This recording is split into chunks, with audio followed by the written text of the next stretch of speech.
নমস্কাৰ, আমি ইউক্লিডৰ বিভাজন প্ৰমেয়টো শিকিছোঁ। ইয়াত কি কৈছে? এ সমান বি কিউ প্লাছ আৰ, য'ত কিউ ভাগফল আৰু বাকী এ ভাজ্য বি ভাজক।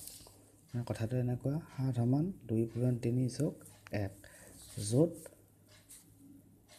8টো মানে বাকীটো 0তকৈ সমান বা ডাঙৰ, কিন্তু বিতকৈ সৰু। ইয়াত বি কি 2, 2তকৈ 1টো সৰু, মানে ভাগশেষটো সদায় ভাজকতকৈ সৰু হ'বই লাগিব, বাকীটো ভাজকতকৈ সৰু হ'বই লাগিব। এতিয়া ইউক্লিডৰ কলনবিধি প্ৰয়োগ কৰি আমি গসাগু নিৰ্ণয় কৰিম। চাপ'জ দুটা 4 আৰু 5ৰ গসাগু নিৰ্ণয় কৰিব লাগে ইউক্লিডৰ বিভাজন প্ৰমেয়িকা ব্যৱহাৰ কৰি। চাওক আমি কৰিছোঁ এতিয়া কেনেকৈ হ'ব। আমি ইয়াত প্ৰথমতে ডাঙৰ কোনটো সেইটো বিবেচনা কৰিম। 4 আৰু 5ৰ কোনটো ডাঙৰ? 5টো ডাঙৰ, গতিকে 5টো কি হ'ব? ভাজ্য হ'ব, আৰু 4টো ভাজক হ'ব। 5ক 4 হৰণ কৰিলে কি হ'ব? 4 × 1 = 4, হাতে কিমান যাব? 1, মানে কি হ'ব? 5 সমান ইউক্লিডৰ বিভাজন মতে 4 × 1 + 1। এতিয়া কৰিছোঁ। এতিয়া আমি কি কৰিম? এই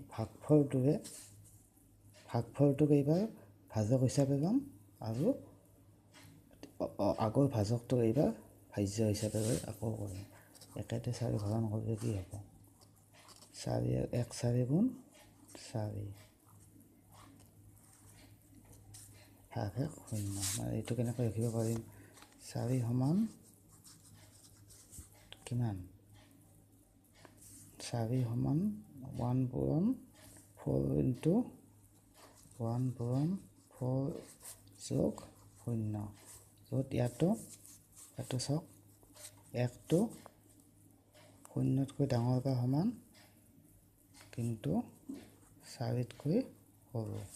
ইয়াতো কি আছে? 0টো সমান বা ডাঙৰ, সমান হয়।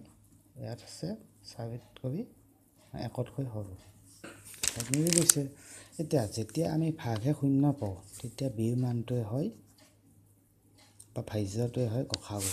গতিকে ইয়াত কি হৈছে? 4 সমান 1 × 4 + 0, ইয়াত বিৰ মান কি হৈছে? 1, গতিকে এতেকে গসাগু সমান 1। আৰু এটা উদাহৰণ দি দিছোঁ। চাপ'জ ওলাব লাগে 5 আৰু 7ৰ গসাগু। আমি কি কৰিম? ডাঙৰ কোনটো চাম? 7 = 5, গতিকে 7টো কি হ'ব? ভাজ্য হ'ব, আৰু 5টো হ'ব ভাজক। 5 × 1 = 5, হাতে কিমান যাব? 2। এতিয়া আমি কি পাম? 7 সমান 5 × 7 সমান কি হ'ব? 5 × 7 সমান হ'ব 5 × 1 + 2। এতিয়া 2 পাছক কৰি লওঁ উদাহৰণ। 2 × 2 = 4, ভাগে কি হ'ব? চাব 1, গতিকে কি হ'ব? 5 সমান এইটো, মানে 5 সমান 2 × 2 + 1।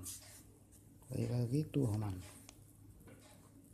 1টো এইবাৰ হ'ব ভাজক, আৰু 2টো হ'ব ভাজ্য। 1 × 2 = 2, ভাগশেষ 0 পাব। গতিকে কি হ'ব? 2 সমান 1 × 2 + 0। ইয়াত ভাগশেষ 0 হৈছে। এতিয়া বিৰ মান কি আছে? 1, বিৰ মান মানে এইটো মান। কোনটো সংখ্যাতে হৰণ কৰিলে ভাগশেষ 0 পায়, মানে কোনটো ভাজক। গতিকে এইটো কি? বিৰ মান। গতিকে গসাগু কি হ'ব? 1। এতিয়া আমি এটা অনুশীলনী অংক ট্ৰাই কৰিম এইটো নিয়মেৰে। অনুশীলনী 1.1, কুৱেশ্যন নম্বৰ 1, 135 আৰু 225ৰ গসাগু নিৰ্ণয় কৰিব লাগে। আমি ইয়াত 225তকৈ 225টো 135তকৈ ডাঙৰ, গতিকে আমি কি কৰিম? 135ৰে 225ক হৰণ কৰিম। কেইবাৰ যাব? একবাৰ। কি হ'ব? 135, ভাগশেষ কি হ'ব? 5ৰ 5 × 0 = 9, ভাগশেষ হ'ব 90। এতিয়া আমি কি লিখিম? এতেকে 225 সমান 135 × 1 + 90। এতিয়া 90ৰে 135ক 90ৰে 135 কিমান বাৰ যাব 1 বাৰ 90 বাকী কিমান হ'ব 45 গতিকে আমি কি লিখিম 135 সমান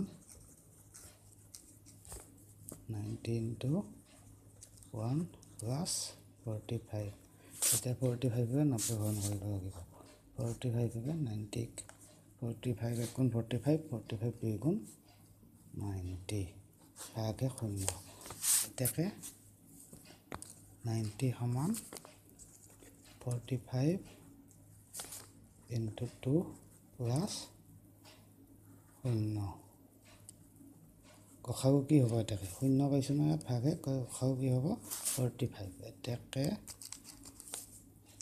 গ হা উ সমান 45 ভিডিঅ'টো চোৱাৰ কাৰণে ধন্যবাদ যদি ভাল লাগিছে নিশ্চয় কমেণ্ট দিব আকৌ ভিডিঅ' আপলোড কৰিম পিছত